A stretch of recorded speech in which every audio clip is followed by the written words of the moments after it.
Hi friends, எல்லோரும் எப்படி இருக்கீங்க? இப்போது பிஎட் படித்தா தான் டீச்சர் ஆக முடியும். எம்பிபிஎஸ் படித்தா தான் டாக்டர் ஆக முடியும். அப்புறம் என்ஜினியரிங் படித்தா தான் என்ஜினியர் ஆக முடியும்.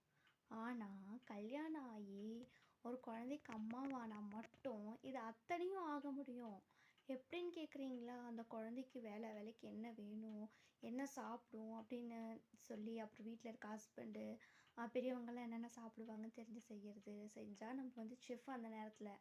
அப்புறம் அந்த குழந்தைங்களுக்கு பாடம் சொல்லி கொடுக்கும்போது நம்ம வந்து டீச்சரு. அப்புறம் வந்து அந்த குழந்தைங்க கூட நம்ம விளையாடும்போது, இந்த பில்டிங் பசில்ஸ் அதெல்லாம் விளையாடும்போது நம்ம வந்து என்ஜினியர்.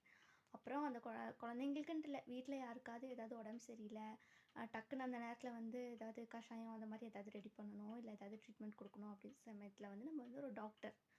அப்புறம் குழந்தைங்க கூட வெளியில் அவுட்டோர் கேம்ஸ் எல்லாம் விளையாடும்போது நம்ம வந்து ஒரு ஃபுட்பால் பிளேயர், கிரிக்கெட் பிளேயர் அந்த மாதிரி நம்மளே நினச்சிக்கணும். ஸோ வீட்டில் இருக்க லேடிஸ் யாரும் வச்சா எனக்கு எதுவுமே வராது, ஒன்றுமே இல்லை அப்படின்னு யாரும் நினைக்காதீங்க. நம்மளுக்குள்ளேயும் இவ்வளோ டேலண்ட் இருக்குது. நம்மளும் வந்து ஒரு ஒரு விஞ்ஞானிகள், ஒரு ஞானிகள் அப்படின்னு சொல்லி நம்மளே பூஸ்ட் அப் பண்ணிக்கணும் ஃப்ரெண்ட்ஸ். நீங்கள் வந்து இதை கண்டிப்பாக இது பண்ணுங்கள். கல்யாணம் ஆனால் நான் வந்து வேஸ்ட்டு, கல்யாணம் ஆனதுலேருந்து எனக்கு ஒன்றுமே இல்லை, என்னோடய ஆசையே நிறைவேற மாட்டேங்குதுன்னு சொல்லாதீங்க. எல்லோரும் படித்து தான் ஆவாங்க. ஆனால் நம்ம கல்யாணன்ற பேரில் ஒன்றே ஒன்று பண்ணி நம்ம இத்தனையும் ஆயிருக்கோம். ஸோ நம்ம தான் கிரேட்.